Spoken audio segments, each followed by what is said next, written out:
हरे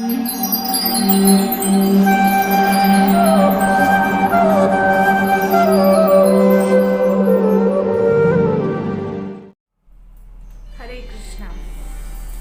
तो स्वागत है आज के हमारे सत्र में आप सभी का।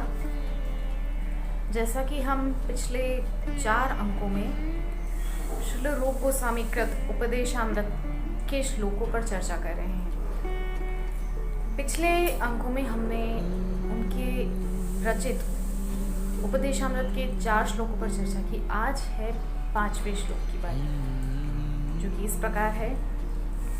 कृष्णोति यस्य गिरितं मनसा द्रियेत दीक्षास्ति चेत् प्रणतिभिश्च भजन्तमीशं शुश्रूषया भजन विज्ञमनन्यमन्य निन्दादिषु निर्दमीप्सित संगलभ्या।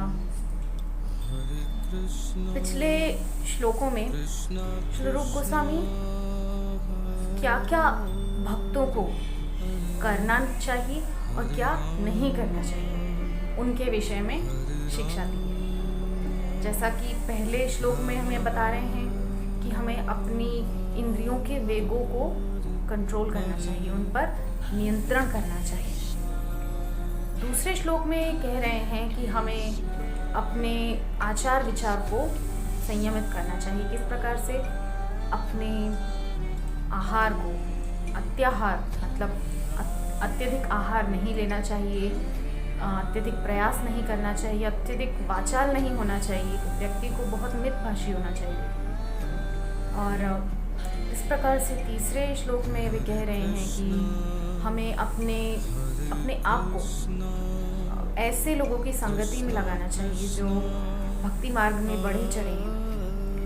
चतुर्थ श्लोक में वे कह रहे हैं कि भक्तों के साथ हमारा व्यवहार किस प्रकार होना चाहिए, हमारा उनके साथ कैसा संबंध हो, उसके विषय में हमें बता रहे थे।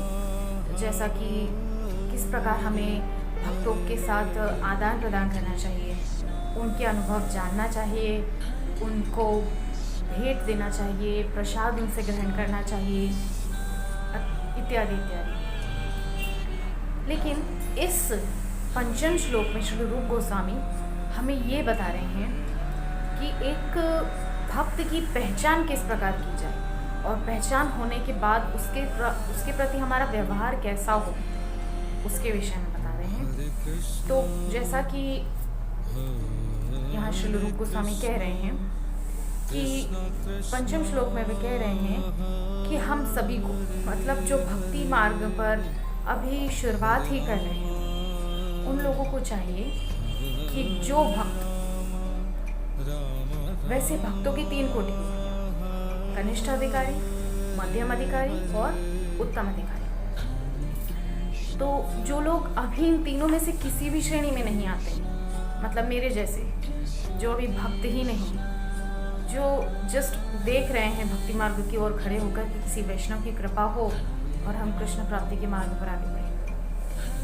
तो यहाँ पर रूप गोस्वामी हमको बता रहे हैं कि चाहे कनिष्ठ अधिकारी ही हो, कृष्ण नाम का जो भी जप करता है उसका हमें आदर करना चाहिए। कृष्णोति यस्य गिरितं मनसा द्रियेत। हमें मन ही मन उसके प्रति एक आदर भाव प्रकट करना चाहिए। ये मायने नहीं रखता कि वो कनिष्ठ अधिकारी है। हम ये नहीं सोचेंगे अरे ये तो बहुत छोटे लेवल का भक्त है, अभी हमें इसके आगे नहीं जोड़ना चाहिए। नहीं, वैष्णवों की कृपा होने पर ही हम श्री कृष्ण की प्रेमा भक्ति में आगे बढ़ सकते हैं। तो इसमें श्री रूप गोस्वामी हमें समझा रहे हैं कि जो भी कृष्ण नाम का निरंतर जप करते हैं, ऐसे भक्तों की चरणों में हमें आस्था रखनी चाहिए, श्रद्धा होनी चाहिए उनके अंदर। हमारा जो उनके प्रति व्यवहार है वो आदरपूर्ण होना चाहिए। कृष्णोति यस्य गिरितं मनसा द्रियेत दीक्षास्ति चेत् प्रणतिभिश्च भजन्तमीशम्। अर्थात जिन्होंने एक बोनाफाइड, एक स्वरूप सिद्ध गुरु, एक प्रामाणिक गुरु से दीक्षा प्राप्त की हो, ऐसे भक्तों के चरण में प्रणाम करना चाहिए। प्रणतिभिश्च भजन्तमीशम्, जो निरंतर भजन में लगे हुए हैं, जिन्होंने एक प्रामाणिक गुरु से दीक्षा प्राप्त की है और गुरु के बताए मार्ग पर चलकर वे भी निरंतर भक्ति में आगे बढ़ रहे हैं। भजन तमीक्षम, ऐसे लोगों का हमें आदर सत्कार करना चाहिए। ये श्री रूप गोस्वामी हमें समझा रहे हैं। तीसरी पंक्ति में श्री रूप गोस्वामी कह रहे हैं शुश्रूषया भजन विज्ञ मनन, अर्थात हमें उनकी अन्य अन्य प्रकारों से, अलग अलग तरीकों से सेवा करनी चाहिए। हमें उनके लिए प्रसाद, हो सके तो हम उन्हें प्रसाद अर्पित करें, कृष्ण प्रसाद। हम किसी भी प्रकार से उनकी सेवा यदि कर पाएं तो ये बहुत अच्छा होता है, क्योंकि वैष्णव जो होता है वो कृष्ण का ही स्वरूप होता है। महाप्रभु एक बहुत सुंदर वाक्य कहे हैं कि जब कोई जीव कृष्ण नाम की दीक्षा ले लेता है अपने प्रामाणिक गुरु से, तो वो कृष्ण सम हो जाता है। इसलिए मेरे जैसे निकृष्ट प्राणियों को चाहिए कि ऐसे भक्तों के चरणों में हमें श्रद्धा भाव रखना चाहिए। जो एक प्रामाणिक गुरु से दीक्षा लिए हैं वो कृष्ण सम हो चुके हैं, तो उनके प्रति हमारे अंदर प्रेम, आदर, श्रद्धा, ये सब भाव होने चाहिए। उसके बाद चतुर्थ पंक्ति में श्री रूप गोस्वामी बोल रहे हैं निंदादिशून्य हृदमीप्सित संग लब्ध्या, जिनका हृदय निंदादिशून्य अर्थात निंदा से सर्वथा दूर, ऐसे उत्तम अधिकारी भक्त जो होते हैं। सबसे पहले जो बात कर रहे हैं वो है कनिष्ठ अधिकारी। देखिए कितना सुंदर इस श्लोक में श्री रूप गोस्वामी वर्णना कर रहे हैं। तीनों कोटि के भक्तों की इसमें वर्णना हो गई है। मतलब शुरुआती जो पंक्ति है उसमें कनिष्ठ अधिकारी जिन्होंने अभी धीरे धीरे शुरुआत की है, 16 माला जप करते हैं आदि, और अर्चा विग्रह की सेवा वगैरह में गुरु ने उनको संलग्न किया है, तो ऐसे भक्त हो गए कनिष्ठ अधिकारी। वो ज़्यादा बाहर के लोगों से मिलना जुलना नहीं करते, वे अपना 16 माला जप करते हैं, अर्चा विग्रह की सेवा करते हैं, that's it। लेकिन हमें उनके प्रति आदर सत्कार करना चाहिए। मनसाद्रियेत, मन से उनका आदर करना चाहिए।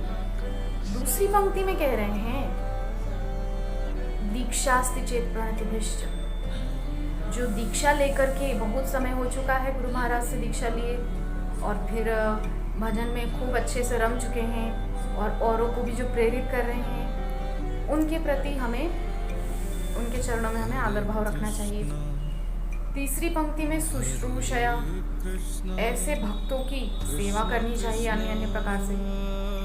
चतुर्थ पंक्ति में बिल्कुल उत्तम कोटि के भक्तों की चर्चा हुई है, उत्तम अधिकारी भक्तों की, जिसमें श्री रूप गोस्वामी कह रहे हैं निंदादिशून्य हृदमीप्सित संगलब्ध्या, ऐसे उत्तमाधिकारी भक्त जो गुरु से दीक्षा लिए वर्षों बीत चुके हैं, अब वो अपने भक्ति के मार्ग में इतना सुदृढ़ रूप से बढ़ रहे हैं आगे, और बढ़ चुके हैं, बहुत बड़े चढ़े हैं, वो ऑलरेडी उस मकाम पे पहुंच चुके हैं जहाँ गुरु उन्हें पहुंचाना चाहते थे।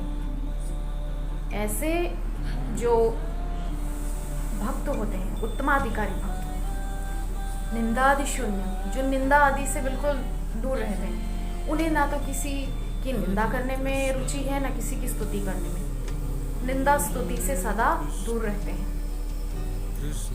तो ऐसे निंदादि शून्य हृदमीप्सित संगलब्ध्या, जिनका हृदय निंदा आदि से सर्वथा दूर है, ऐसे मीप्सित संगलब्ध्या, ईप्सित मतलब ऐसे लोगों, ऐसे उत्तमाधिकारी भक्तों की संगति का लाभ मुझे हो, ऐसी मेरी इच्छा है। ऐसी इच्छा मेरे जैसे निकृष्ट प्राणियों को करना चाहिए। मतलब उत्तमाधिकारी भक्त जैसे श्रील प्रभुपाद तो साक्षात पार्षद थे कृष्ण के, नित्य पार्षद, जो भगवत भक्ति का प्रचार करने के लिए आते हैं। वो किसी पूर्व जन्म के प्रारब्ध स्वरूप नहीं आते हैं जन्म लेकर के। ऐसे जो स्वरूप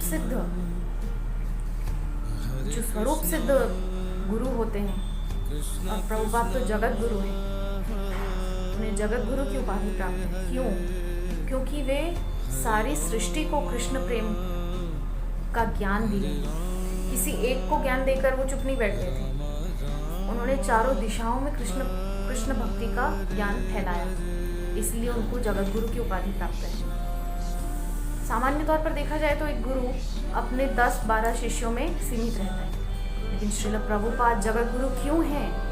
क्योंकि उन्होंने विश्व की सभी कोने कोने में कृष्ण भक्ति का प्रचार किया और अनेकानेक शिष्य बनाकर कृष्ण भक्ति का प्रचार किया। इसीलिए श्रीमद जगत गुरु प्रभुपाद है। ऐसे नित्य पार्षद जो साक्षात गोलोक से आते हैं, उनको किसी प्रकार से हमारी तरफ भौतिक बंधन नहीं होता।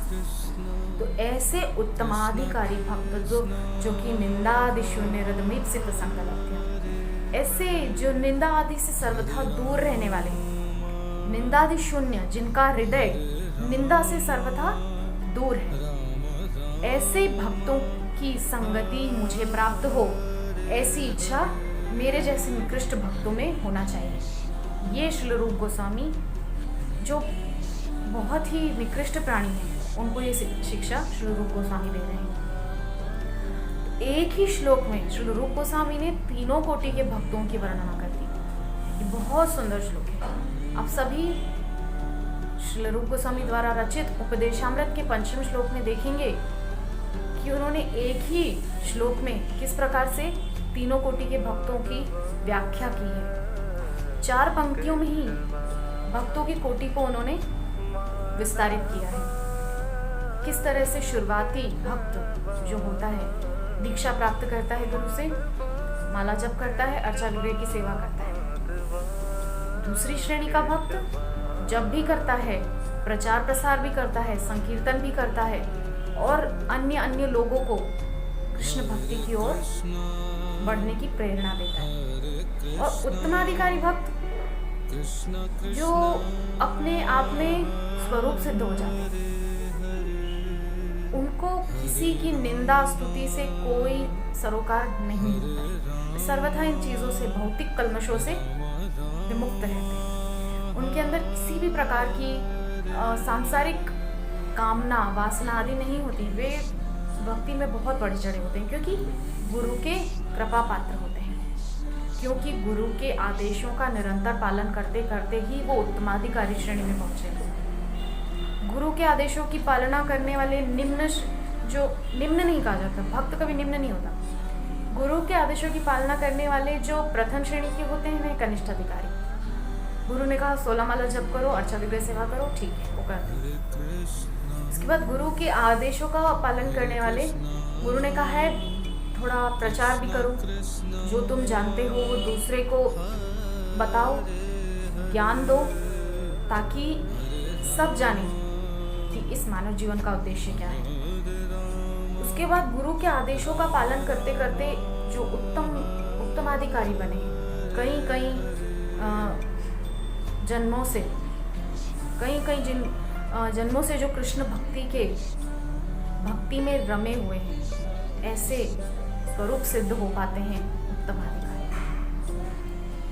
तो इस प्रकार से ये है उपदेशामृत का 5वां श्लोक, जिसकी आज हमने व्याख्या की। बहुत सुंदर श्लोक है। आप सभी उपदेशामृत का पाठ जरूर करें। बहुत ही सुंदर ग्रंथ है, श्रील रूप गोस्वामी द्वारा रचित है। प्रभुपाद ने उस पर बहुत सुंदर टीका, उस पर व्याख्यान दिया है, बहुत सुंदर उन्होंने उस पर तात्पर्य दिए हैं। हम सभी को उसको पढ़ना चाहिए, औरों को पढ़ने के लिए प्रेरित करना चाहिए, और प्रभुपाद के अनेकानेक ग्रंथों को पढ़कर हमें लाभ उठाना चाहिए। यही है मानव जीवन का एकमात्र उद्देश्य। तो इसी के साथ आपसे विदा चाहेंगे। अगले अंक में 6ठे श्लोक के साथ उपस्थित होंगे। तब तक के लिए हरे कृष्ण।